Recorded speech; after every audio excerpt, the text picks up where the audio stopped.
ଜ୍ୟୋତିରଞ୍ଜନ ଗଲା କୁଆଡ଼େ ଆମକୁ ଡକ୍ଟର ପ୍ରଥମରୁ କହି ଆଉଛନ୍ତି ଯେ ଇଏ ହେଉଛି ଜ୍ୟୋତିରଞ୍ଜନ ମଲ୍ଲିକ। ଶବଟା ରୋକି ଦେଇଥାନ୍ତୁ, ଆମର ଡିଏଲ୍ ଚେକ୍ ସରିଲା ପରେ ଶବ ଉଠିବ, ଶବ ପାର୍ସଲ ହେଇଗଲା। ଆମକୁ ଦେଲେ ପରିଚୟ କ'ଣ ନା ଇଏ ହେଉଛି ଆମର ଜିତୁ ମଲ୍ଲିକ। ରାତି ଦିନ ଏଇଠି ଆଜ୍ଞା ମୁଁ ଏ ରାସ୍ତା କରରେ ମୋର ଅଟୋରେ ରୁହେ। ପରି ଅପର ଦିନ ବି କିଏ ଜଣେ ଏଠି ଡାକିଲା ମୋତେ, ଭାରି ଡର ମାଇଲା, ଦୌଡ଼ି ପଳେଇଲି।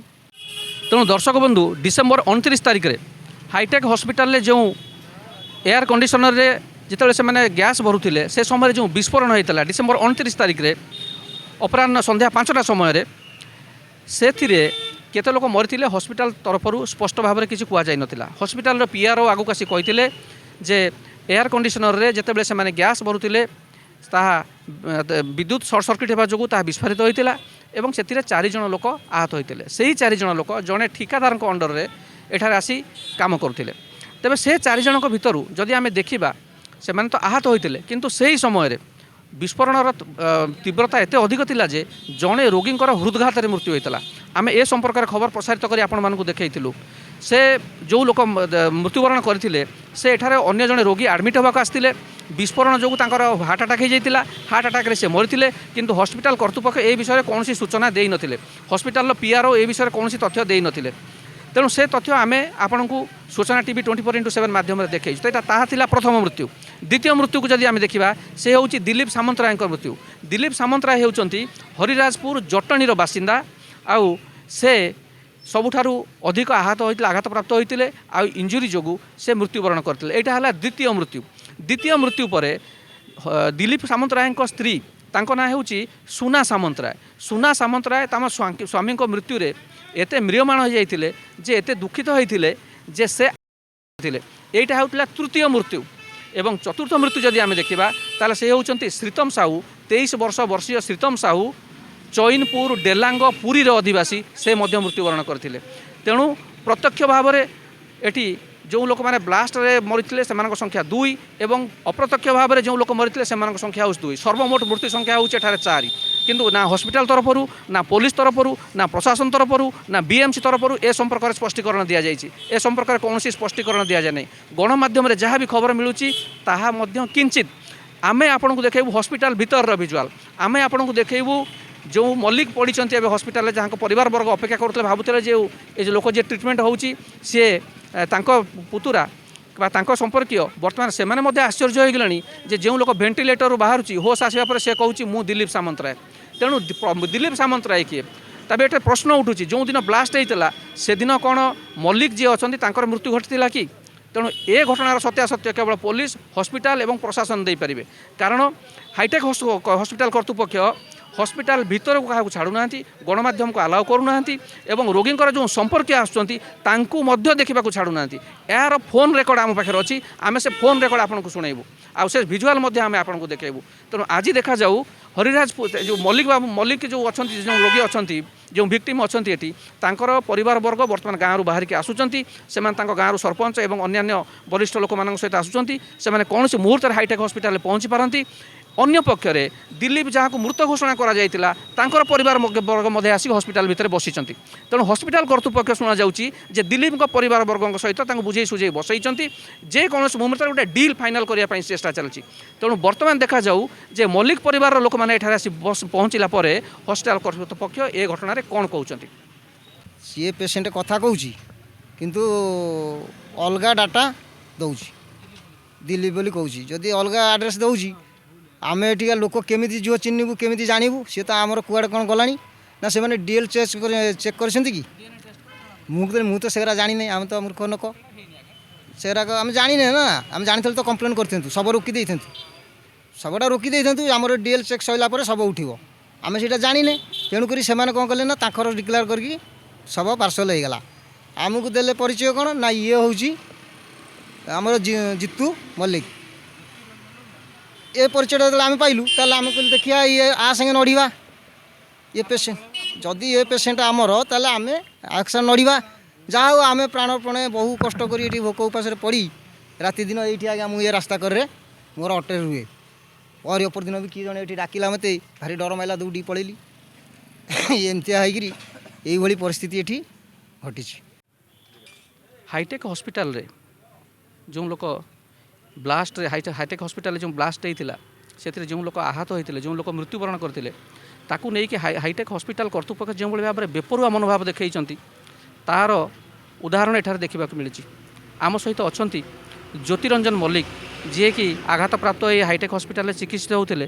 ସେହି ଜ୍ୟୋତିରଞ୍ଜନଙ୍କର ଭିଣେଇ ଆମ ସହିତ ଉପସ୍ଥିତ ଅଛନ୍ତି। ଆପଣଙ୍କ ନାଁଟା? ବିପିନ ମଲ୍ଲିକ। ବିପିନ ମଲ୍ଲିକ। ତେଣୁ ବିପିନ ବାବୁ, ଯେତେବେଳେ ଆମେ ଜାଣିଥିଲୁ ଯେ ଜ୍ୟୋତିରଞ୍ଜନଙ୍କ ଗୋଡ଼ରେ ତମ୍ବା ପାଇପ୍ ପଶିଯାଇଛି ବ୍ଲାଷ୍ଟ ଯୋଗୁଁ, ତାଙ୍କୁ ରାତିରେ ସେମାନେ ଅପରେସନ୍ କରିନଥିଲେ। ତା ପରଦିନ ସକାଳୁ ଓଟିକି ନେଇଥିଲେ, ଓଟିକି ନେଇଯିବା ଖବର ମଧ୍ୟ ମୁଁ ପାଇଥିଲି। ଆଉ ଓଟିରୁ ଯେତେବେଳେ ଜ୍ୟୋତିରଞ୍ଜନକୁ ବାହାରକୁ ଅଣାଗଲା ସେତେବେଳେ ବି ଆପଣଙ୍କର ପରିବାରବର୍ଗ ବା ଲୋକମାନେ ଆପଣମାନେ ଉପସ୍ଥିତ ଥିଲେ। ସେ ସମୟରେ କ'ଣ ଆପଣମାନେ ଜ୍ୟୋତିରଞ୍ଜନଙ୍କ ଶରୀରକୁ ଚିହ୍ନି ପାରିଲେ ନାହିଁ? ନା, ଚିହ୍ନି ପାରିଲେନି? ଆପଣଙ୍କୁ ଦେଖାଇ ଦିଆଯାଇନଥିଲା ନା ଆପଣମାନେ ଜାଣିପାରିଲେ? ଟୋଟାଲି ଆମକୁ ଦେଖା ଦିଆଯାଇଗଲାନି, ଟୋଟାଲି ଦେଖେଇଲିନି ଟୋଟାଲି ଆମକୁ। କାଲି ରାତିର ଘଟଣା ହେଉଛି ଯେ ଯେଉଁ ଲୋକ ହୋସ୍ ପାଇଲା, ଭେଣ୍ଟିଲେଟର ଆସିଲା ପରେ ତାଙ୍କର ଚେତା ଆସିଲା, ସେ କହିଲେ ଯେ ମୋ ନାଁ ହେଉଛି ଦିଲ୍ଲୀପ ସାମନ୍ତରାୟ। ଦିଲ୍ଲୀପ ସାମନ୍ତରାୟ। ତାହେଲେ ଜ୍ୟୋତିରଞ୍ଜନ କିଏ? ସେ କଥା ମୁଁ କହୁଛି, ଜ୍ୟୋତିରଞ୍ଜନ ଗଲା କୁଆଡ଼େ? ଆମକୁ ଡକ୍ଟର ପ୍ରଥମରୁ କହି ଆଉଛନ୍ତି ଯେ ଇଏ ହେଉଛି ଜ୍ୟୋତିରଞ୍ଜନ ମଲ୍ଲିକ। ମୁଁ ଯେତେ ଥର ଯାଇଛି ସେ ଡକ୍ଟର ମୋତେ ପ୍ରଥମରୁ କହି ଆସିଛି ଏଇ ହେଉଛି ଜ୍ୟୋତିରଞ୍ଜନ ମଲ୍ଲିକ। ଆମେ ସବୁ ଯେତେ ଥର ଯାଉଛୁ ବି ସେଇ ଗୋଟେ କଥା, ଏଇ ଜ୍ୟୋତିରଞ୍ଜନ ମଲ୍ଲିକ ଇଏ କହୁଛି।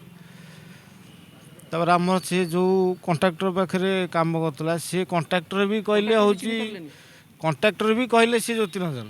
ଆଚ୍ଛା, ଜ୍ୟୋତିରଞ୍ଜନ ଯେତେବେଳେ ଏଠି କାମ କରୁଥିଲେ ତାଙ୍କ ପାଖରେ, ଯେତେବେଳେ କଣ୍ଟ୍ରାକ୍ଟର ପାଖରେ କାମ କରୁଥିଲେ ତାଙ୍କ ପାଖରେ ଗୋଟେ ଆଇ କାର୍ଡ଼ ଥିବ, କିମ୍ବା ହସ୍ପିଟାଲରେ ଯେତେବେଳେ କାମ କରୁଥିଲେ ତାଙ୍କୁ ଗୋଟେ ଟେମ୍ପୋରାରୀ ଆଇ କାର୍ଡ଼ ଦିଆଯାଇଥିବ। ସେ ଆଇ କାର୍ଡ଼ରୁ ଅନ୍ତତଃ ସେମାନେ ଜାଣିପାରିଥାନ୍ତେ ଯେ ଏ ଲୋକ କିଏ। ତାଙ୍କୁ ଆଇ କାର୍ଡ଼ ପାଖରେ ଦିଆଯାଇଥିଲା ନା ନାହିଁ, ଆପଣ ଜାଣିଛନ୍ତି କି? ନା, ସେଇଟା କହିପାରିବିନି। ଜ୍ୟୋତିରଞ୍ଜନଙ୍କର ଆଉ କିଏ କିଏ ଅଛନ୍ତି ଏଠି? ପିସା ଅଛନ୍ତି, ସବୁ ଭାଇମାନେ ଅଛନ୍ତି। ଆମେ ଟିକେ ଜ୍ୟୋତିରଞ୍ଜନଙ୍କ ପିସାଙ୍କ ସହିତ କଥା ହେବା। ଆପଣ କେତେ ଦିନ ହେଲାଣି ଜ୍ୟୋତିରଞ୍ଜନଙ୍କ ପାଖରେ ଅଛନ୍ତି? ସେ ମାନେ ପହିଲା ଦିନ ଆକ୍ସିଡେଣ୍ଟ ଦେଲା ଦିନ ଠାରୁ ଆପଣଙ୍କ ନାଁ ଟିକେ କୁହନ୍ତୁ। ମାନେ କର୍ଣ୍ଣ ମଲ୍ଲିକ। ତେଣୁ କର୍ଣ୍ଣବାବୁ, ଯେତେବେଳେ ଆପଣ ଚିହ୍ନି ପାରିଲେନି, ଆପଣ ତ ଜ୍ୟୋତିରଞ୍ଜନ ନାଇଁ, ସେ ତ ସବୁ ମାନେ କଭର ଥିଲା। ତାଙ୍କର ମାନେ ଡକ୍ଟର କହିଲେ ଏଇଟା ମାନେ ଜ୍ୟୋତିରଞ୍ଜନ ଭେଲିକି, ତାପରେ ତାଙ୍କ କଣ୍ଟ୍ରାକ୍ଟ କହିଲା ଏଇ ବି ଜ୍ୟୋତିରଞ୍ଜନ ଭେଲିକି, ତାଙ୍କର କଣ୍ଟ୍ରାକ୍ଟର ମାନେ ଆସିଷ୍ଟାଣ୍ଟ ମ୍ୟାନେଜର ମାନେ ସିଏ ବି କହିଲା ମାନେ ଜ୍ୟୋତିରଞ୍ଜନ ଭେଲିକି। ସବୁ ମୁହଁ କଭର ହେଇଥିଲା, ମାନେ ହାତ ଗୋଡ଼ ସବୁ ମୁହଁ ସବୁ ବ୍ୟାଣ୍ଡେଡ୍ ଥିଲା, ମୁହଁରେ ମାନେ ପାଇପ୍ ମାନେ ଲାଗିଥିଲା। ଆମେ ବି ମାନେ ଚିହ୍ନି ପାରିଲୁନି। ସେ ଆପଣଙ୍କୁ ଛାଡ଼ିଥିଲେ ଭେଣ୍ଟିଲେଟର ଆଇସିୟୁ ରୁମ୍ ଭିତରକୁ, ଆପଣଙ୍କୁ ଛାଡ଼ିଥିଲେ? ନା, ଛାଡ଼ି ନଥିଲେ। ତାଙ୍କ ପରିବାର ଆଉ କାହାକୁ, ବାପାଙ୍କୁ ମାଆଙ୍କୁ? ଆଉ ତାଙ୍କ ମାନେ ଭିଣେଇକି ଛାଡ଼ିଥିଲେ। ଆଚ୍ଛା, ତେଣୁ ଆପଣମାନେ ଦେଖୁଛନ୍ତି ଯେ ଶୋକ ସନ୍ତପ୍ତ ଜ୍ୟୋତିରଞ୍ଜନ ମଲ୍ଲିକଙ୍କ ପରିବାରବର୍ଗ, ତାଙ୍କ ଭିଣେଇ, ତାଙ୍କ ପିଇସା ଯେଉଁମାନେ ତାଙ୍କ ଚିକିତ୍ସା ସମୟରେ ତାଙ୍କ ପାଖରେ ଥିଲେ ସେମାନେ ଉପସ୍ଥିତ ଅଛନ୍ତି। କିନ୍ତୁ ଯେହେତୁ ଭିକ୍ଟିମ୍ର ମୁହଁ ହାତ ଗୋଡ଼ ବ୍ୟାଣ୍ଡେଜ୍ ଲାଗିଥିଲା ଏବଂ ପାଇପ୍ ଲାଗିଥିଲା ତାଙ୍କର ଚିକିତ୍ସା ପାଇଁ, ସେମାନେ ତାଙ୍କୁ ଚିହ୍ନିବା କଷ୍ଟକର ହୋଇଥିଲା, ଏମାନେ କେହି ଜାଣିପାରିନଥିଲେ। ଦ୍ୱିତୀୟ କଥା ହେଉଛି ହସ୍ପିଟାଲ କର୍ତ୍ତୃପକ୍ଷଙ୍କ ଯେଉଁ ହାଇ ହ୍ୟାଣ୍ଡେଡନେସ୍, ଯେଉଁ ଗୁଣ୍ଡାଗିରି, ସେଥିପାଇଁ ସେମାନେ କାହାକୁ ଭଲ ଭାବରେ ତାଙ୍କ ଲୋକଙ୍କୁ ଦେଖିବା ପାଇଁ ମଧ୍ୟ ଛାଡ଼ୁନଥିଲେ। ତେଣୁ ବଡ଼ ବିଚିତ୍ର ବ୍ୟବସ୍ଥା ଢଙ୍ଗରେ ହାଇଟେକ୍ ହସ୍ପିଟାଲରେ ଚାଲିଛି ଚିକିତ୍ସା। ଶବ କାହାର, ମରୁଛି କିଏ, ମରଣର ନାଁ ନେଉଛି କିଏ, ତା ପାଇଁ କରୁଛି କିଏ, କେତେଟା ପରିବାର ଆଜି ସର୍ବସ୍ୱାନ୍ତ ହୋଇଯାଇଛନ୍ତି ଏ ହସ୍ପିଟାଲର ଖାମଖିଆଲି କର୍ତ୍ତୃପକ୍ଷ ଯୋଗୁଁ, ତାହାର ଜ୍ୱଳନ୍ତ ଉଦାହରଣ ଆମେ ଆପଣଙ୍କୁ ଦେଖାଉଛୁ। ଆପଣମାନେ ସମସ୍ତେ ଜ୍ୟୋତିରଞ୍ଜନର ସାଙ୍ଗସାଥି ହେବେ। ଆପଣ କ'ଣ ହେବେ? ଆପଣ ଭାଇ ହେବେ ତାଙ୍କର। ଆପଣଙ୍କ ନାଁଟା? ମୋ ନାଁ ଦୀପକ ମଲ୍ଲିକ। ଦୀପକ ମଲ୍ଲିକ। ଆଜ୍ଞା। ଆପଣ କେଉଁଦିନ ଜାଣିଲେ ଏ ବିଷୟରେ? ଯେଉଁଦିନ ବ୍ଲାଷ୍ଟ ହେଇଥିଲା 29 ତାରିଖ ଦିନ, ତା ସନ୍ଧ୍ୟାବେଳେ ମୁଁ ଜାଣିଥିଲି ବ୍ଲାଷ୍ଟ ହେଇଛି। ତାପରେ ଆମେ ଆସିକି ପହଞ୍ଚିଲା ପରେ ଆଇସିୟୁ ଭିତରେ ବଡ଼ିକି ପୁରେଇଥିଲେ, 4ଟା ଯାକ ବଡ଼ିକୁ ଆମକୁ ଦେଖିବାକୁ ଛାଡ଼ିଲେ ନାହିଁ। ତ ଆମେ ୱେଟ୍ କଲୁ, ଅପେକ୍ଷା କଲୁ। ତାପରେ ସକାଳ 10ଟା ବେଳେ ଯେତେବେଳେ ଓଟିକୁ ନେଲେ 4 ଜଣଙ୍କୁ, 3 ଜଣଙ୍କୁ ପ୍ରଥମେ ନେଇଥିଲେ। 3 ଜଣ ଭିତରୁ ଜଣଙ୍କୁ ଆମକୁ ଦେଖେଇଥିଲେ ଯେ ଇଏ ଜ୍ୟୋତିରଞ୍ଜନ ମଲ୍ଲିକ। ଯେତେବେଳେ ଆମେ ସେଇ ଜଣକୁ ଦେଖିଲୁ, ସେ ଓଟିକି ଗଲା, ଓଟିରୁ ଆସିଲା, ପୁଣି ଆଇସିୟୁରେ ପଶିଲା।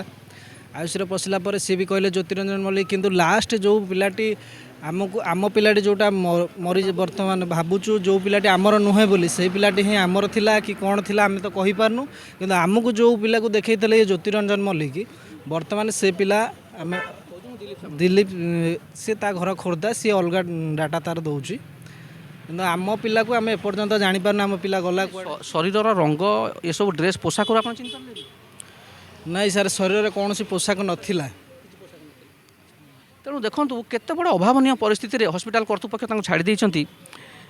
ବର୍ତ୍ତମାନ ଶୁଦ୍ଧକ୍ରିୟା କରିବା ପାଇଁ ଏମାନଙ୍କ ପାଖରେ ମଧ୍ୟ, ଯଦି ଜ୍ୟୋତିରଞ୍ଜନ ମଲ୍ଲିକଙ୍କର ବାସ୍ତବରେ ମୃତ୍ୟୁ ହୋଇଥାଏ ତାହେଲେ ତାଙ୍କର ଶବ ସଂସ୍କାର କରିବା ପାଇଁ ବି ଆଙ୍କ ପାଖରେ ଶବ ନାହିଁ। କାରଣ ସେ ଶବକୁ ଅନ୍ୟ କେହି ନେଇ ଦୀପ୍ତିରଞ୍ଜନଙ୍କ ନାଁରେ ସତ୍କାର କରିଦେଇଛି। ତେଣୁ କେତେ ବଡ଼ ଭୁଲ ହେଇଛି, ଆଉ ଏ ଭୁଲର କ୍ଷତିପୂରଣ ଦେବ କିଏ?